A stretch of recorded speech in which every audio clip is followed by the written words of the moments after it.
Water bottles రెగ్యులర్గా మనం తాగుతూ ఉంటాం కదండి, వీటిని అనవసరం అని చెప్పేసి పడేస్తూ ఉంటాయి. దీంతో కూడా బోల్డ్ అని యూజెస్ అయితే ఉన్నాయండి. ఈరోజు దానిపైన రింగ్ ఉంటుంది కదండి, ఆ రింగ్తో కూడా యూజ్ అయితే ఉంది, చూపిస్తున్నాను చూడండి. మనం ప్యాకెట్స్ ఏదైనా సరే తీసుకొచ్చుకుని వెంటనే డబ్బాలో పోసేసుకుంటాం. ఒకే రోజు మొత్తంలో డబ్బా అయితే పట్టదు కదండి, మిగిలిపోయిందని అలా వదిలేయకుండా ఇలాంటి ఈ రెగ్యులర్గా ఈ క్యాప్ ఉంటుంది కదా, ఈ క్యాప్ పెట్టేశారే అనుకోండి, మనకు కొంచెం కూడా చూపిస్తున్నాను, కొంచెం కూడా కింద పడనే పడదండి. మనం రెగ్యులర్గా అలాగే వదిలేసాము అనుకోండి, దాని లోపల పురుగులు వెళ్ళిపోతేనే త్వరగా పాడైపోతూ ఉంటుంది. అలాగే లీకేజ్ ఒకసారి కింద పడిపోయి లీక్ అవుతుంది.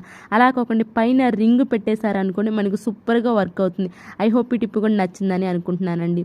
ఇవే కాదని ప్రీవియస్ వీడియోస్లో కూడా వెళ్ళి చూసి మీకు నచ్చితేనే సబ్స్క్రైబ్ చేసుకోండి. అండ్ యూస్ఫుల్గా అనిపిస్తే ప్లీజ్ ఒక లైక్ అయితే ఇచ్చేసేయండి.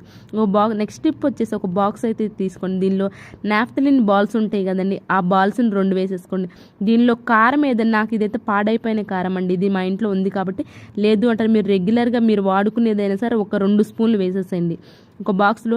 నేను ఈ రంధ్రాలు ఉన్నాయి కాబట్టి నేను స్పెషల్గా రంధ్రాలు అయితే చేసుకోవట్లేదండి. మీరు ఒకవేళ బాక్స్లో వేస్తే రంధ్రాలు లేదంటే రంధ్రాలు పెట్టేసుకొని దీన్ని బొద్దింకలు తిరిగే చోట్లో పెట్టేశారా అనుకోండి, రెగ్యులర్గా పెడుతూ ఉండండి, కబోర్డ్స్లో కానివ్వండి, కిచెన్లో కానివ్వండి.